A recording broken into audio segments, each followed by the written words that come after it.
Guilherme Pio aqui, da Itatiaia, com o jogador celeste. E aí, Romano, na entrevista que o Pepa concedeu pra gente, é importante usar ela até como parâmetro, porque estava bem explícito que ele estava sentindo falta de um jogador para atuar como primeiro volante, né? Um jogador que tivesse as características de marcação, um jogador que desse essa condição para ele no meio-campo. E assim fez o Jussa no jogo contra o São Paulo.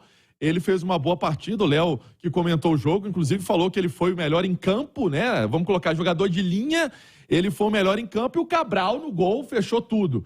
Mas teve uma atuação bem destacada, Xará.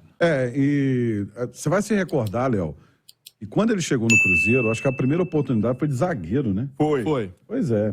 Fora da posição do cara também. Zagueiro pelo lado esquerdo, barra lateral, não se pensava nele como volante, até porque o meio-campo estava muito arrumado, né? Naquele momento. Mas o Jussa fez um grande jogo, Romano. O Jussa fez um grande jogo tecnicamente falando, ele marcou muito bem. E ele fez um jogo espetacular taticamente falando. O gol do Cruzeiro saiu muito cedo. Então o São Paulo ficou com a bola e o Cruzeiro não se importou em dar a bola para o São Paulo. O Cruzeiro baixou as linhas mesmo, montou uma retranquinha ali e o Jussa coordenou o sistema defensivo. Por muitas vezes ele estava jogando no meio dos dois zagueiros, né? O Cruzeiro não tinha ali a tradicional linha de 4 defensores, virou uma linha de 5 defensores e ele muito bem posicionado, tanto que o Reinaldo, enquanto esteve em campo, no estilo Reinaldo mesmo, né? De zagueirando e tudo, mas ele estava fazendo um bom jogo. Lucas Oliveira fez um bom jogo, entrou o Neres para jogar no lado esquerdo e o Neres não comprometeu. Então é lógico, cada um tem sua parcela aí de mérito de ter feito uma boa partida, mas muito porque o Jussa deu muita segurança ali no meio da defesa do Cruzeiro e acho que talvez o problema do afastamento do Richard tenha sido resolvido. O Matheus Jussa se mostrou no jogo contra o São Paulo um cara capaz de fazer isso. Vamos ver na sequência dos jogos, mas talvez tenha sido a solução já para o Pepa, um substituto para o Richard.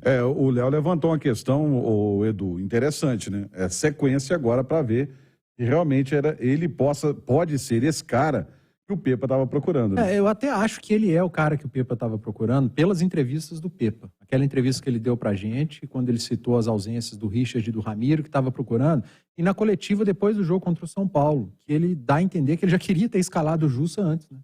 Não pôde escalar por conta de suspensões e de suspensão e de contrato com o Fortaleza. Então, acho que o Pepa já queria utilizar o Jussa antes, não pôde utilizar. E rapidamente sobre o jogo, Romano, do mesmo jeito que a gente já elogiou o Cruzeiro algumas vezes aqui pelo desempenho em jogos que não venceu, o desempenho não foi bom, né? O Cruzeiro ganhou um jogo sem dar um chute no gol. O Rafael Cabral fez defesas espetaculares no jogo. Se o São Paulo tivesse feito 2 gols das defesas espetaculares do Cabral, eu tenho certeza que o discurso seria outro. De muito mais crítica à atuação do Cruzeiro. Um time que foi empurrado para trás, aceitou por diversas vezes a pressão do São Paulo, muito menos posse de bola, o que não é um mal, às vezes pode ser uma ideia de jogo, mas o Cruzeiro não finalizou. Um time que não finalizou no jogo. Venceu por 1-0 com um gol contra.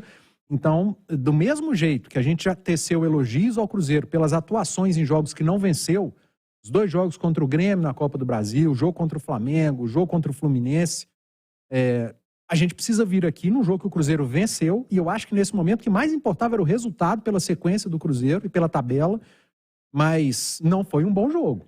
Pelo contrário, foi um jogo em que o adversário foi melhor, o Rafael Cabral foi disparado o principal jogador do Cruzeiro, e eu repito, o Cruzeiro não finalizou no jogo, não deu um chute no gol, então a gente tem que colocar. Venceu, legal, era o que mais importava, mas a atuação ficou longe de outras atuações do Cruzeiro, inclusive em jogos que ele não ganhou. E aí o importante nessa hora, você tem que ter a sorte também, a sorte tem que mudar. A manteiga do pão do Cruzeiro, tem que cair pra cima, Xará. E aí caiu, né? Como diz o Luxemburgo.